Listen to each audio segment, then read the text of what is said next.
Welcome to another episode of Tube Test. I'm here with Dominic Bally.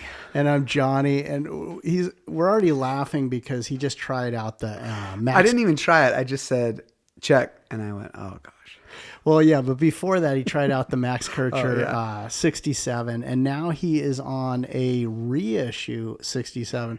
But he looked down, and what was the first thing that you just said? I said, okay, so this is a reissue 67, but with vintage power, because there's this ancient-looking power supply down there. Okay, I'm only. So what's going on? I'm laughing because I'm not huge into the whole power thing. I don't know a lot about it, to be honest with you. But I will say this. Testing out a bunch of power supplies, U67 power supplies, and then landing on this, they all sound slightly different. And guys can get way into this and tell me more. But this one's an unregulated power supply. And for whatever reason... What does it mean that it's unregulated? Again, I'm not okay. I'm not too like, I don't want to say something or, speak wrong. I don't want to make it. They'll get you. They'll get me. They'll get you. They'll get me. But, yeah, if you guys know, you guys post it and, let me know and let Dom know.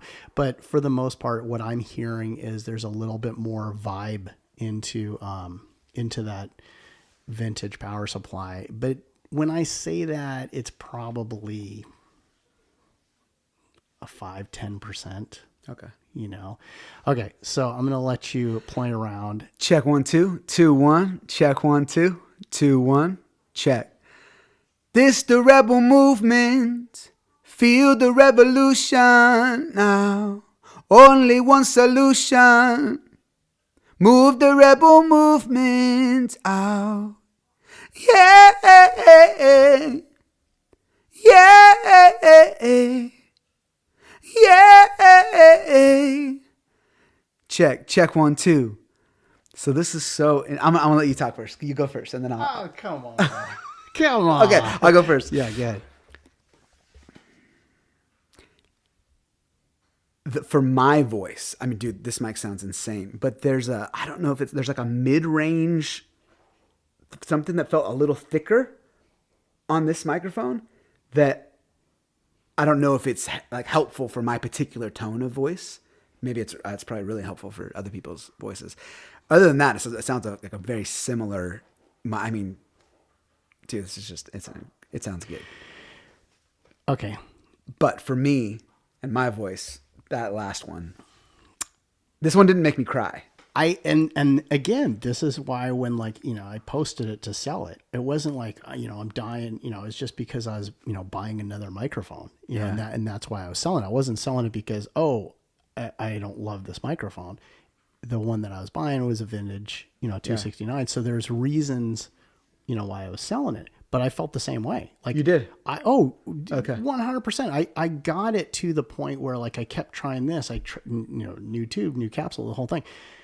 Now, what you're listening to, getting back to this reissue 67, you're listening to a 67 that really, it's not the stock tube. It's a nicer tube. Okay, it's more matched to the Max Kircher 67. They're both RFT EF86 tubes.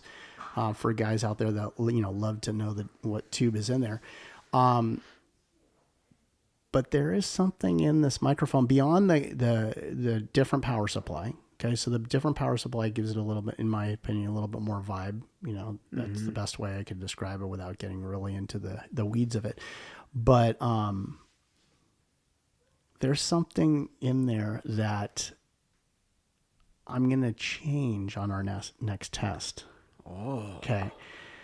You're listening to the original, what stock Neumann sends the capsule. Okay. On the reissue. Yes. Yeah. Okay. I'm only smiling because of the fact that, this is as good as I could get the reissue. Okay. Yeah. Gotcha. Power supply. Gotcha. Tube.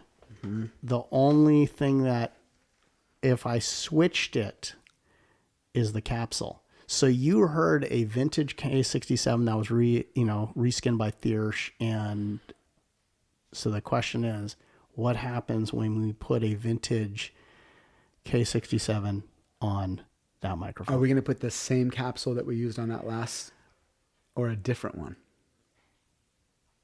I'm gonna put on, okay, my favorite K67 capsule.